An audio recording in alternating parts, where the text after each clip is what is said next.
Welcome back to Scotties Hobbies. This is another emissions deregulations update. Well, kind of. Remember a couple weeks ago I let you guys know about a bill going through California legislation that would allow E85 conversion kits on vehicles here in California? Well, if you don't, go check it out. Link up there. That bill has made some progress in California legislation, and I'm going to let you know what is going on right now and maybe a little bit of the timeline on it. Before we go too far, please hit that like button, subscribe, check out the video library for a ton of automotive helpful DIY videos and emissions deregulations videos. All right, now this bill is AB 2046, so Assembly Bill 2046. It passed the Assembly and has actually made it on to the Senate.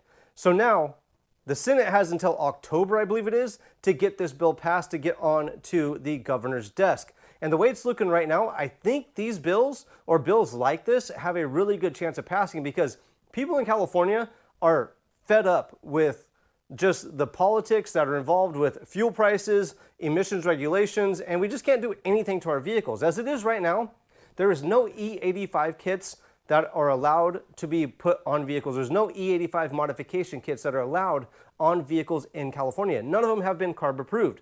So what this bill would do would be to pass along the approval process to the federal EPA.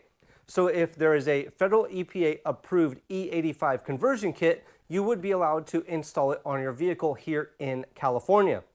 And there's a lot of people, I got a lot of comments saying E85 sucks. Then you get a lot of people saying that they're not their muscle car, but they're like souped up, tuned up cars are running on E85, get incredible power, get a ton of gas mileage. I had one guy say that he did install a conversion kit on his SUV. He lost, I think it was 2 or 3 miles per gallon, but when E85 is only costing $2.99 a gallon here in California, it could pay for itself fairly quick. Now, E85 kits, a lot of people say that they have to be tuned or your computer has to be tuned to be able to take E85. I was actually looking online and I found a really good company that's not paying me to promote it, but when I was looking around, I really liked this company. They sell a kit for my car. It costs $1,000, which is kind of expensive, but this company, it's EFlexFuel. I'll put a link in the description below of them installing their kit on a Dodge Charger, and you'll see there is no actual tuning to the computer. This is a kit that I just added on.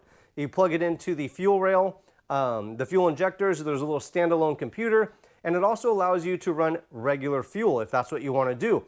So if you can't find E85 anywhere, you're on a road trip or there's just no E85 stations around, you could still run regular gasoline. Again, that's EFlexFuel.com. Go check them out. It's pretty cool. Hopefully, if you guys go tell them about me, comment on that video, maybe they'll send me a kit and I could try it out and see how it goes if they get approved in California. But again, this bill, AB 2046, is moving along and E85 kits might be legal in California fairly soon. What do you think about this? Is this a good idea? Would you try an E85 kit on your vehicle? Let me know. Comment below. Don't forget, hit that like button, subscribe, check out the video library, and I appreciate each and every one of you guys watching. Thanks for checking out Scotties Hobbies.